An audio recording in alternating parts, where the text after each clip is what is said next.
नमस्कार दोस्तों, A1 नौकरी चैनल में आपका स्वागत है। और हम रोज की तरह अपने इस सीरीज़ को कंटिन्यू रख रहे हैं। इस सीरीज़ में आपको 10 से 15 क्वेश्चन छत्तीसगढ़ जीएस के मिलते हैं, जो कि सीजीपीएससी सीजी व्यापम में आए हुए एग्ज़ाम से क्वेश्चन उठाते हैं। और इसमें अच्छे लेवल के क्वेश्चन होते हैं जो आपके एग्ज़ाम में एक्चुअल में दिखेंगे और या आ सकते हैं। तो इस क्वेश्चन को हम आज हमारा ये 8वां सीरीज़ है। अगर अभी तक आपने पिछले सीरीज़ को नहीं देखा तो प्लेलिस्ट में जाकर के सीरीज़ देख लीजिए, क्योंकि इस सीरीज़ में लगभग हमने लगभग क्या पूरा 7 सीरीज़ करा चुके हैं और आज 8वां है। तो चलिए आज का पहला क्वेश्चन देखते हैं। इससे आपका नॉलेज भी टेस्ट होगा और आपके क्वेश्चंस भी प्रिपेयर होंगे। क्वेश्चन नंबर 91 है हमारा। रतनपुर राज्य में कलचुरी शासक रघुनाथ सिंह को अपदस्थ कर रघु जी ने वहाँ पर कब नए प्रशासक नियुक्त किए हैं? खास ध्यान रखिएगा। देखिए, जो रघु जी थे, भोसले शासक रघु जी थे, वो नागपुर में थे। और नागपुर से इसके सेनापति, कौन सेनापति का क्या नाम था? भास्कर पंत। भास्कर पंत 1741 में बंगाल अभियान के लिए जा रहे थे, तो रतनपुर से होकर के गए। तो उस समय जो कलचुरी के जो रतनपुर के शाखा के शासक थे, उनका क्या नाम था? रघुनाथ सिंह। तो रघुनाथ सिंह जो है वो आत्मसमर्पण कर दिए किनके पास? भास्कर पंत के पास, कि मेरे को लड़ने की क्षमता नहीं, क्योंकि रघुनाथ सिंह के जो बेटा है वो पुत्र वियोग में, मतलब रघुनाथ सिंह पुत्र वियोग में डूबे हुए थे, तो लड़ने की इनके पास बिल्कुल क्षमता नहीं थी। तो इनकी जो पत्नी थी वो सफ़ेद झंडा दिखा दी थी कि हम आत्मसमर्पण कर रहे हैं, हम समझौता के लिए तैयार हैं। तो भास्कर पंत जो है रतनपुर को बिना किसी लड़ाई, बिना किसी युद्ध के जीत गए थे। ठीक है, तो क्या हुआ? तो 1741 में ये जो है यहाँ पे वो हो गया, मतलब रघुनाथ सिंह रतनपुर को जीत लिए। उसके बाद वो आगे बढ़ गए, तो 1745 तक एक प्रतिनिधि के तौर पे कल्याण गिरी इसको नियुक्त कर दिया गया मराठा की तरफ से, कल्याणगिरी को। और उसके बाद फिर ये आगे बढ़ गए उड़ीसा अभियान के लिए। तो 1741 से लेके 1745 तक शासक कौन ही रहे? रघुनाथ सिंह ही शासक रहेंगे। 1741 से लेकर 1745 तक रघुनाथ सिंह शासक रहेंगे और कल्याणगिरी को सही प्रतिनिधि के तौर पे काम करेंगे। लेकिन दोबारा जब 1745 में ही कौन आए? रघुनाथ बोल रहा हूँ, ये क्या नाम है इनका? रघु जी दोबारा यहाँ पे आक्रमण किए और उनके बाद उसको मोहन सिंह को यहाँ पे राजा नियुक्त किया गया और रघुनाथ सिंह को अपदस्थ कर दिया गया। तो 1745 से लेके 1757 तक, लगभग 1745 से लेकर 1757 तक शासक किया कौन? मोहन सिंह। तो मोहन सिंह को रघुनाथ सिंह के जगह में नियुक्त किया गया कौन सी ईयर में? 1745 में। तो देखो, इस क्वेश्चन के आंसर में थोड़ा सा एम्बिग्यूटी, इसलिए मैं ईयर वाइज बताया हूँ। 1741, यार ये तो 1700 सब में 1900 दिया हुआ है, ऑप्शन में पूरा 1900 दिया है, ये 1700 है। ठीक है, ये 1700 है, क्लियर है? ऑप्शन में कहीं 19 नहीं है, 17। तो 1741 में क्या हुआ था दोस्तों, बताओ? 1741 में पहला आक्रमण हुआ था। 1745 तक जो रघुनाथ सिंह शासक, तो 1745 में मोहन सिंह को शासक नियुक्त किया गया और उसके 1740 और 1742 का कोई वो नहीं है। तो इसका आंसर जो पीएससी क्या लेता है इस पर निर्भर करता है, लेकिन इस क्वेश्चन को पीएससी ने एलिमिनेट कर दिया था। तो मैंने दोनों इवेंट बताए हैं। 1741 में क्या है, कल्याणगिरी कोसाई को नियुक्त कर दिया गया था, रघुनाथ सिंह ही शासक थे। और 1745 में कौन शासक बने? मोहन सिंह शासक बने। ठीक है, कहानियाँ वही लिखी हुई है, क्लियर है? तो इसका ऑप्शन जो है बी भी हो सकता है और डी भी हो सकता है। पीएससी क्या लेता है इस पे निर्भर करता है, क्लियर है? नेक्स्ट क्वेश्चन देखिए, 92। रतनपुर के निम्नलिखित कलचुरी शासकों के शिलालेख अथवा ताम्रलेख को उनकी प्राप्ति के स्थान से सुमेलित कीजिए। देखो, इधर दिया हुआ है कलचुरी शासक और इधर दिया हुआ है उसके ताम्रलेख, ताम्रपत्र। तो आपको मिलाना है कि कौन सा लेख किसका है, किसका ताम्रपत्र है। तो चलिए मिलाते हैं। देखिए, पृथ्वीदेव प्रथम ये कलचुरी शासक थे, प्रतापी शासक थे। इन्होंने उपाधि धारण की थी सकल कौशलाधिपति की, है ना। तो इनका जो ताम्रपत्र है दोस्तों वो अमोघा ताम्रपत्र, अमोघा या अमोदा बोलते हैं, ठीक है। इनके एक दो ताम्रपत्र और मिलेंगे, इसको रायपुर का भी एक ताम्रपत्र है इनका, ठीक है। तो इनका पहला ऑप्शन का तो ए देख लीजिए। पहला में ए में कौन कौन ऑप्शन है, अकेला है ए ऑप्शन पहला, अकेला। अगर चाहे तो एक, अगर इसको बस पता है तो ये आंसर टिक कर सकते हैं, है ना। इतना आसान होता है। अगर इस तरीके से पैटर्न वाले क्वेश्चन का अगर आप आंसर जान रहे हो तो बहुत आसान होता है। दूसरा देख लेते हैं, गोपाल देव के बारे में सपोज हमको जानकारी नहीं, प्रतापमल के बारे में जानकारी नहीं, बाहर शाह के बारे में आपको जानकारी होगा। इन्होंने कोसगई में एक मंदिर बनाया था। कहाँ? कोसगई में एक मंदिर बनाया था, ठीक है। तो देखिए बाहर शाह, डी ऑप्शन का चौथा देख लीजिए, डी ऑप्शन का चौथा है। तो उस हिसाब से अपना ऑप्शन नंबर ए करेक्ट हो गया, ठीक है। ऑप्शन नंबर ए करेक्ट हो गया। तो 92 का आंसर आ जाएगा दोस्तों ए। बाकी मिला लीजिए, सीधा सीधा ही है। देख लीजिए यहाँ क्लियर व्यू में देख लीजिए। पृथ्वीदेव प्रथम जो है अमोघा ताम्रपत्र, इन्होंने 21,000 गांव को जीता था। ऐसा कहा जाता है इन्होंने 21,000 गांव को जीता था। गोपाल देव पुजारी पाली और प्रतापमल बलौगढ़ या फिर बिलाईगढ़ जो सारंगढ़ जिला में है। बाहर शाह कोसगई, कोसगई मंदिर, कोसगई कहाँ है भाई? कोरबा में। आज इसको छुरी कोसगई भी बोलते हैं, ठीक है, छुरी कोसगई। क्लियर है। नेक्स्ट क्वेश्चन तरफ देखिए। 93, ब्रिटिश शासक के रिकॉर्ड के अनुसार निम्नलिखित में से कौन सी ताहूदारी सैंडिस ने निर्मित की थी? देखो ये ऑप्शन भूल जाओ थोड़ी देर के लिए।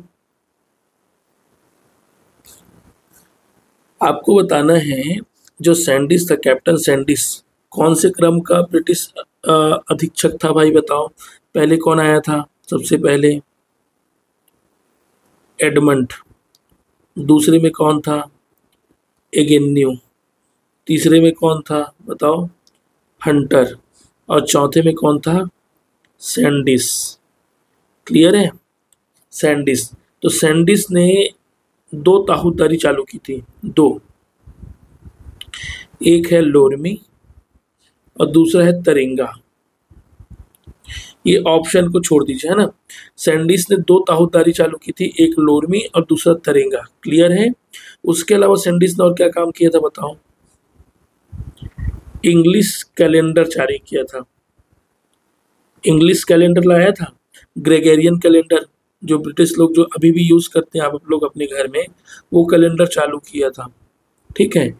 इसको सैन्य और असैन्य दोनों शक्ति मिली थी, सैन्य और असैन्य दोनों शक्तियां मिली थी सैंडिस को, ठीक है। तो इसी के साथ इनका कार्यकाल 1825 से लेके 28 था, ठीक है दोस्तों। ये ऑप्शन नंबर बी छोड़ दीजिए, है ना। लोरमी और तरेंगा 2 ताहूदारी बनाई थी सैंडिस ने, आप लोग अपनी कॉपी में चेक कर लीजिए। क्लियर है। आगे बढ़ते हैं। एक्चुअल ताहूदारी का मतलब क्या होता है ये देख लीजिए। ताहूदारी का मतलब क्या होता है? छत्तीसगढ़ में ताहूदारी व्यवस्था आरंभ की थी सैंडिस ने। इस व्यवस्था का मूल उद्देश्य क्षेत्र की बंजर और त्याज भूमि को प्रभावशाली व्यक्तियों के सहयोग से कृषि कार्य के लिए चालू करना, कृषि कार्य के लिए चालू करना। जो प्रभावशाली व्यक्ति थे उनसे मदद करके या उनको सौंप करके ताहूदारी चालू करना ताकि वहां से रेवेन्यू हासिल किया जा सके। अगला क्वेश्चन देखिए 94, कंपनी सरकार के खिलाफ परलकोट विद्रोह कब हुआ था बताइए। देखिए जो कंपनी सरकार चलते थे अंग्रेजों के, उस समय परलकोट विद्रोह हुआ था। परलकोट कहाँ है वर्तमान में? नारायणपुर में। और इनके जो जमींदार का क्या नाम था परलकोट जमींदार का? गेंद सिंह। तो बताइए ये विद्रोह कब हुआ था? ये विद्रोह दोस्तों 1824 के दिसंबर महीने में चालू हुआ था और 1825 के जनवरी महीने में खत्म कर लिया गया था। ये दिसंबर महीने में चालू हुआ था अंतिम महीने में, और जनवरी महीने में 20 जनवरी को गेंद सिंह को फांसी दे दी गई थी। वैसे ही ये आंदोलन खत्म हो गया था। तो इसका आंसर आएगा 1825। एक्चुअल में आंसर होना चाहिए 1824 या 1825। ठीक है, दोनों में से कोई भी ऑप्शन आएगा आप ले लीजिए। मतलब ऑप्शन नंबर ए, परलकोट विद्रोह जो है कब हुआ था? 1824 से 25। नेतृत्वकर्ता कौन थे? गेंद सिंह, परलकोट के जमींदार। गेंद सिंह को प्रथम शहीद बोला जाता है, बस्तर के प्रथम शहीद। इनकी शहीद हुआ था 20 जनवरी 1825। कहाँ हुआ था भाई? परलकोट में इनको फांसी दे दी गई थी। दमन करने वाले अंग्रेज का क्या नाम है? कैप्टन पेबे। ठीक है, यह आंदोलन कब शुरू हुआ था? 24 दिसंबर 1824। ठीक है दोस्तों, चलिए नेक्स्ट देखते हैं 95। अच्छा, यह वीडियो कैसा लग रहा है रिस्पांस में बताइए, कमेंट बॉक्स में बताइए कि किस प्रकार लग रहा है और कैसे और बेहतर कर सकते हैं, और इस सीरीज से आपको क्या फ़ायदा हो रहा है या बताइए कमेंट बॉक्स में। चलिए 95 देखिए, किस वंश के शासक ने जगदलपुर का दलपत सागर बनवाया? बताइए जगदलपुर कौन कौन घूमने आए हो और दलपत सागर में कौन कौन बोटिंग किए हो आप लोगों में से? दलपत सागर बहुत बड़ा झील है, सागर मतलब यह एक झील है बहुत बड़ा। इसका निर्माण काकतीय वंश ने कराया था दोस्तों, जो कि बस्तर में काफी समय तक राज किए, शासन किए। और काकतीय वंश में कौन से राजा ने कराया? चलिए बताइए। इनका नाम ही दलपत देव था, इनका नाम ही दलपत देव था। आज यह जो सागर है ना, वो पूरे जगदलपुर सिटी का पानी के लिए मतलब कभी कमी नहीं होने देता, इतना शानदार है। और इनका निर्माण भी बढ़िया हुआ। अभी तक आपने घूमने नहीं आए तो दलपत सागर देखने जरूर आए। जैसे आप लोग का रायपुर में मरीन ड्राइव है, उसी प्रकार से यहाँ पे दलपत सागर, लेकिन मरीन ड्राइव से ये तालाब जो है 5 से 10 गुना बड़ा है। देख लीजिए, वंश जो था वो आपका काकतीय था, शासक जो था वो दलपत देव था। 1731 से 1774 इनका शासन काल था, 1731 से 1774। उपनाम भी इनका है भूपाल ताल। भूपाल ताल मतलब होता है क्या? झील। ठीक है, जैसे आप नैनीताल है ना, वहां तो नैनीताल में क्या है? ताल। ताल बहुत का मतलब होता है झील। विशेष क्या है? जगदलपुर में दलपत देव ने अपने नाम से दलपत सागर बनाया, झील का निर्माण कराया था। क्लियर है? नेक्स्ट क्वेश्चन देखते हैं, क्वेश्चन नंबर 96। रतनपुर के कलचुरी राजवंश की राजकुमारी का विवाह कौन से वंश की? बताइए। कलचुरी वंश की एक राजकुमारी थी, है ना, पृथ्वीदेव की पुत्री थी। आई थिंक पृथ्वीदेव प्रथम या पृथ्वीदेव तृतीय की पुत्री थी। उनका नाम था अंबिका देवी। क्या नाम था दोस्तों? अंबिका देवी। उनका विवाह हुआ था किसके? फनी नाग वंश जो कवर्धा वाले हैं, कवर्धा अमरकंटक वाले हैं, फनी नाग वंश, उनके साथ विवाह हुआ था। कौन से राजा थे? बताइए कौन से वो राजा थे जो अंबिका देवी जो कलचुरी वंश की बेटी थी, राजकुमारी थी, उनका विवाह हुआ है? राजा रामचंद्र देव। राजा रामचंद्र देव के साथ इनका विवाह हुआ था। इन्होंने मड़वा महल बनाया था, मड़वा महल बनाया था। कौन से सन में बनाया था दोस्तों? बताओ कौन से सन में बनाया था, और ये मड़वा महल कहाँ है ये भी बताओ। चलो मैं बता देता हूँ, कवर्धा में। कवर्धा के कौन से गांव में? ये चौरा गांव है क्या? चौरा गांव है क्या दोस्तों? मुझे कमेंट बॉक्स में बताओ तो ये चौरा गांव था क्या? ठीक है, तो कवर्धा जो कि कबीरधाम नाम से जाना जाता है, वहाँ रामचंद्र देव ने मड़वा महल बनाया था। और फिर जो राजकुमारी का नाम क्या था? अंबिका देवी। उनका विवाह किनके साथ हुआ था?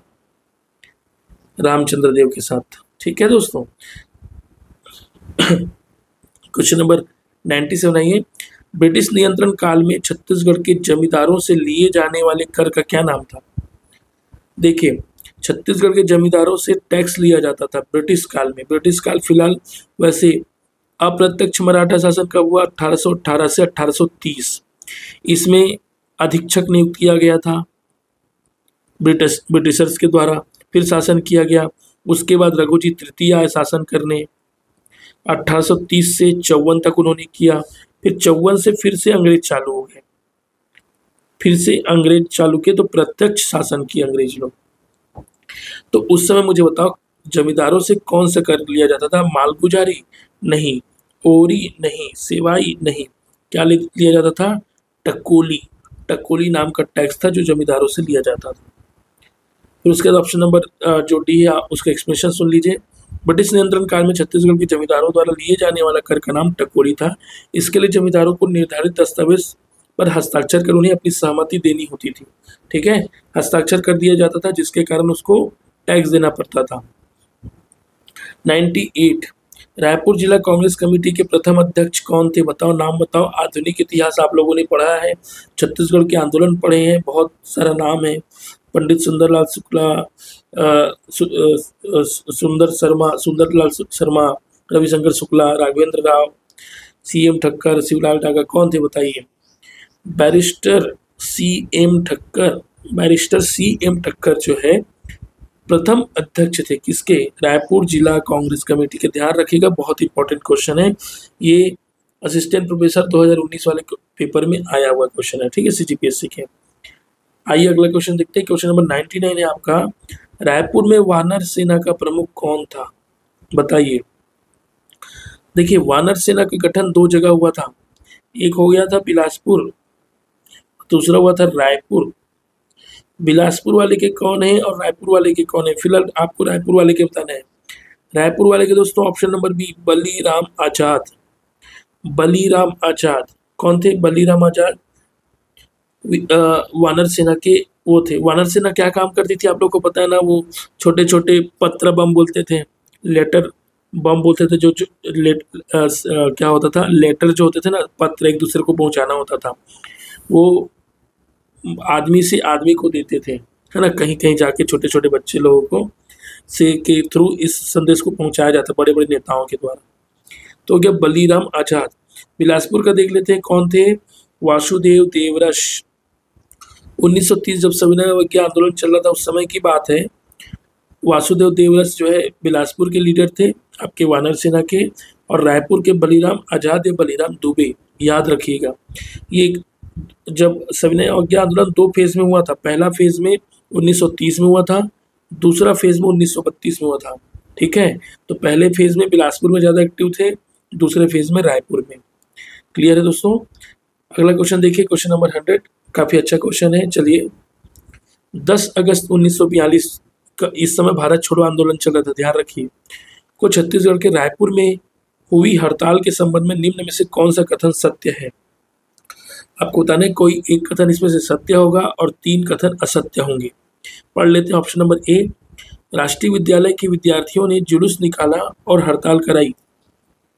हो सकता है, लेकिन इससे और अच्छा ऑप्शन होगा, देखते हैं। जिला कांग्रेस कमेटी की ओर से हड़ताल का आह्वान किया गया। आगे देखते हैं। शासकीय हाई स्कूल के विद्यार्थियों ने जुलूस निकाला और हड़ताल कराई। अगला ऑप्शन देखिए, छत्तीसगढ़ कॉलेज के विद्यार्थियों ने जुलूस निकाला और हड़ताल कराई। एग्जैक्ट आंसर ये है, एग्जैक्ट आंसर ये है।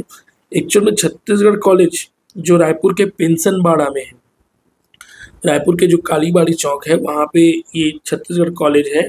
ठीक है, तो ये जो छत्तीसगढ़ का जो कॉलेज है कालीबाड़ी में, वहाँ से विद्यार्थियों ने जुलूस निकाला था। इसके लीडर का नाम भी मैं आपको बताता हूँ। ऑप्शन नंबर डी करेक्ट है दोस्तों यहाँ पे, क्योंकि ये कथन सत्य है। क्लियर है? 10 अगस्त 1942 को छत्तीसगढ़ के रायपुर में रणवीर सिंह शास्त्री, विद्यार्थियों के नेता कौन थे? रणवीर सिंह शास्त्री के नेतृत्व में छत्तीसगढ़ महाविद्यालय के विद्यार्थियों ने भारत छोड़ो आंदोलन के समर्थन में विशाल जुलूस या हड़ताल कराया था। इसी के साथ हमारा फर्स्ट सेंचुरी कंप्लीट होता है। हमने 100 क्वेश्चंस कर लिए पूरे, कुल मिला के सिर्फ 8 सीरीज में। ये आप लोग के सहयोग की बदौलत है। आप लोग लगातार इस चैनल को प्यार दे रहे हैं, काफ़ी सारे सब्सक्राइबर बढ़ रहे हैं, लगातार बढ़ रहे हैं। एक एक वीडियो में 500-500 सब्सक्राइबर बढ़े हैं, ये आप लोगों का प्यार के कारण है। मुझे ये लगता है कि आप लोग को अगर इस वीडियो की कहीं से भी हेल्प हो रहा है तो बड़ा अच्छा लगता है कि मैं इसको प्रोत्साहित करूं और मैं इसको लगातार समय दूं, आगे बढ़ूं। तो दोस्तों, अगर यह वीडियो अच्छा लग रहा हो तो ज़रूर आप लाइक ज़रूर किया करें और कमेंट बॉक्स में जय छत्तीसगढ़ ज़रूर लिखें। ठीक है, इसी के साथ 1-2 क्वेश्चन और आगे कराते हैं, क्योंकि हमारा अभी कम से कम 20-25 मिनट का सीरीज होना चाहिए। 101, सुतनुका नामक देवदासी का उल्लेख किस शिलालेख में हुआ है? देखिए, सुतनुका एक प्रेमिका थी और उसका जो प्रेम था उसका नाम क्या था? देवदत्त। ये प्रेमी था और ये प्रेमिका थी, और इन दोनों की प्रेम कहानी का वर्णन कालिदास ने किया है। कालिदास बहुत प्रख्यात साहित्यकार थे, आप लोगों को पता है। और इनका जो प्रेम का वर्णन कहाँ हुआ है, जोगीमारा की गुफा में हुआ है। इसकी लिपि ब्राह्मी थी, है ना, और भाषा क्या थी, प्राकृत थी। क्लियर है। तो वो अशोक कालीन, मैं मौर्य कालीन के समय की बात कर रहा हूँ, मौर्य कालीन, है ना। तो इसका जोगीमारा गुफा, मुझे ये बताओ जोगीमारा गुफा कौन से जिला में स्थित है। मैं कमेंट बॉक्स में वेट कर रहा हूँ, इसको मैं नहीं बताने वाला। जोगीमारा की गुफा कौन से जिला में है ये आपको मुझे बताओ। दूसरा, सीता बेंगरा के बारे में जानते हो क्या क्या है? सबसे बड़ा नाट्यशाला है, मंच बना हुआ है यहाँ पे। जैसे पहले राजा नाचते थे, मतलब राजा नहीं, मतलब जो भी नाचते थे, राजा देखने जाते थे, तो उसी प्रकार से नाट्यशाला बना हुआ सीता बेंगरा में। किरारी क्या है भैया? किरारी का काष्ठ स्तंभ, जांजगीर चांपा जिला बहुत फेमस है ना, किरारी का काष्ठ स्तंभ जांजगीर चांपा जिला। गुंजी बहुत अच्छा जगह है यार, गुंजी जानते हो ना, गुंजी दमऊ दहरा, दमऊ दहरा या दरहा जो भी है, महाभारत खलीन स्थल, महाभारत खलीन स्थल, यहीं पे ऋषभनाथ। कौन है ऋषभनाथ? कौन है भाई? ऋषभनाथ वही है ना, जैनों के प्रथम तीर्थंकर ऋषभनाथ, वहां उनके साक्ष्य मिले थे महाभारत कालीन। तो अभी फिलहाल हमारा आंसर क्या है? जोगीमारा। देख लीजिए, जोगीमारा के बारे में थोड़ा एक्सप्लेनेशन बताते हैं आपको। सुतनुका नामक देवदासी का उल्लेख जोगीमारा में स्थित जोगीमारा गुफा में हुआ है, जहां देवदत्त नामक नर्तक ने एवं सुतनुका नामक नर्तकी के प्रेम गाथा का वर्णन है। प्रेम करो मगर हंस के, है ना, प्रेम करना चाहिए यार, प्रेम बहुत जरूरी है इंसान के विकास के लिए। मैं प्रेम को बहुत प्रमोट करता हूँ, चारों तरफ प्रेम फैला दो, प्रेम ही प्रेम फैला दो।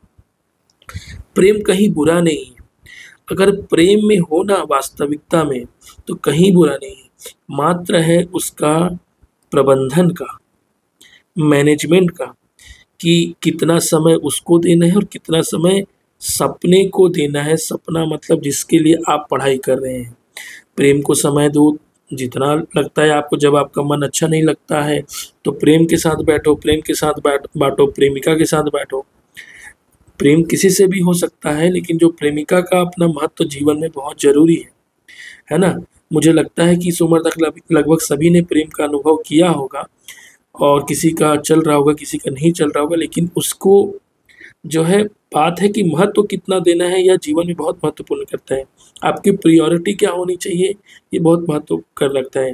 क्योंकि प्रेमिका तभी आपके साथ रहेगी, देखो प्रेमिका तो आपके साथ रहेगी, लेकिन परिवार चलाने के लिए आपको एक रोजगार की तरफ बढ़ना पड़ेगा। रोजगार की तरफ बढ़ने के लिए 90% समय आपके सपनों को देना पड़ेगा, और 10% समय अपने प्रेमिका, प्रेम जो भी उनको देना होगा, क्योंकि आपकी जीवन साथी या जीवन संगनी बनने के लिए अगर रेडी है तो। टाइम पास से कोई फायदा नहीं है, टाइम पास से सिर्फ शारीरिक सुख का एहसास किया जा सकता है। वास्तविक सुख, मानसिक सुख, और क्या कहना चाहिए, जो ग्रोथ वाला जो सुख होता है, वो आपके सपने पूरे होंगे तभी होगा, और यह जो है आपके जीवन संग तभी बनेगी जब ये सपना आपका पूरा होगा। तो 90% टाइम दोस्तों अपने पढ़ाई को दो, ठीक है। चलिए, सरबपुरी राजवंश के किस राजा ने स्वर्ण मुद्राएं प्रचलित की थी? आपको बताना है, सरबपुरी जो राजवंश थे छत्तीसगढ़ में, उसमें बहुत अच्छे प्रतापी शासक हुए, नरेंद्र हुए शासक, प्रसन्न मात्र हुए, सरबराज हुए, सरबराज यहाँ की स्थापना की थी, सुदेव राज भी हुए, है ना। ये दुर्ग तरफ इन्होंने सुदेव राज ने राज शासन किया। अब मुझे बताओ, कौन से राजा ने स्वर्ण मुद्राएं चलाई थी? उस स्वर्ण मुद्राएं में कुछ कुछ छपा भी था, फोटो। तो चलिए बताते हैं। प्रसन्न मात्र ने स्वर्ण मुद्राएं चलाई थी, और ये प्रसन्न मात्र काफी प्रतापी शासक थे सरबपुरी राजवंश के। और इसके जो सिक्के में जो मुद्राएं छपी थी, उसमें क्या था? एक था गरुड़, दूसरा था चक्र, तीसरा था शंख। ये तीनों चीजों का उसके छपा था। इसमें मानव आकृति नहीं थी, ध्यान देंगे, मानव आकृति नहीं थी। पेपर में ऐसा पूछा गया था कि क्या नहीं था। तो गरुड़, चक्र और शंख क्लियर है दोस्तों। आगे बढ़ते हैं, आगे बढ़ते हैं मतलब आज तक के लिए यही क्वेश्चन रहा हमारा। 25 मिनट का यह वीडियो था, आप लोगों का भरपूर सहयोग मिला। अगर यह वीडियो अच्छा लगा होगा तो अपने गांव वाले मित्रों तक, शहर वाले मित्रों तक, अपने व्हाट्सएप ग्रुप में ज़रूर शेयर करें और हमें सहयोग दें। यही आपके तरफ से हमारे लिए गुरु दक्षिणा भी है और प्रेम है। चलिए प्रेम करते रहिए। इसी के साथ धन्यवाद।